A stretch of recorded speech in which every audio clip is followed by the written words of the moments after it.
Many people talk about pleasure as something bad, that you shouldn't run after pleasure, and that the real happiness lies in not having so many ups and downs. And I think that's not necessarily true. I think that it's important to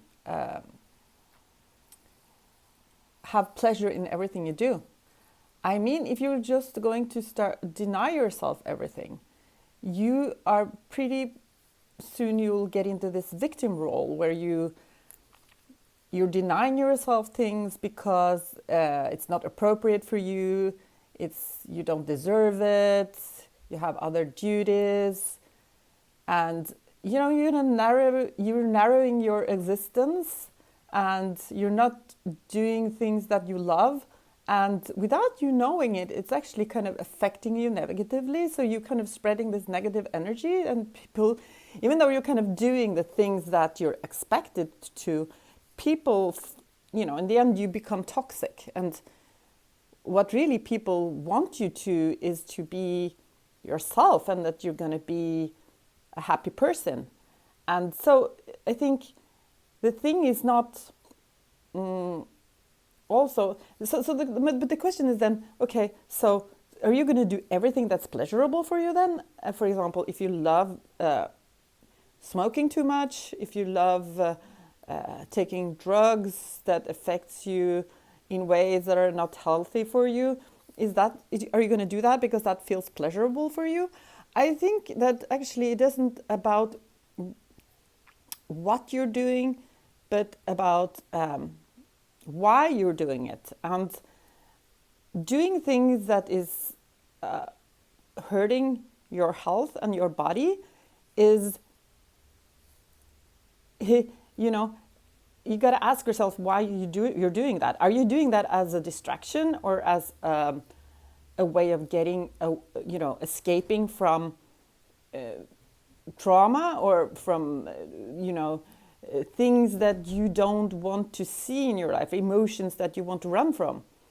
So that's another thing. If you always find people to hang out with because you don't want to sit and be with your thoughts, if you go use drugs and alcohol because you don't want to sit with your thoughts, or you don't want to have those feelings, that's different, because that's kind of running away from what really is.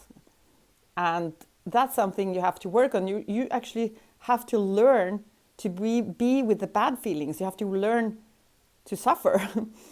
And that's not the same thing as finding pleasure in everything you do. I mean, finding pleasure in everything you do is more like, if you are eating, are you really enjoying the food that you're eating? If you are having sex, are you really enjoying the sensation? Are you in the moment in what you're doing, and not in your head? So it's about back to being present and being in the moment, and that's equal to pleasure, the way I see it.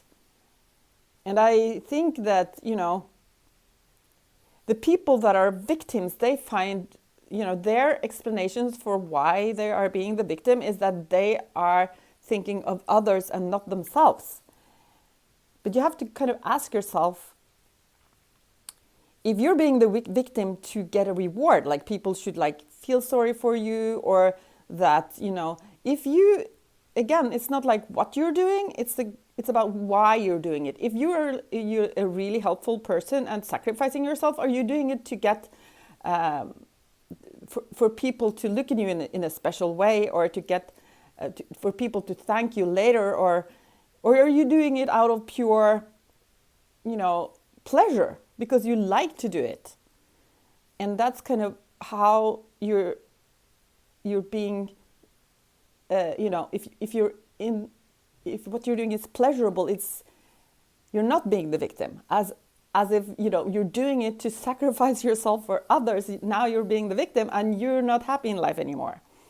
So watch out for being the victim, and go claim pleasure and go do the things that you want. I mean, nobody is denying you. It's your responsibility and your fault if you're being the victim.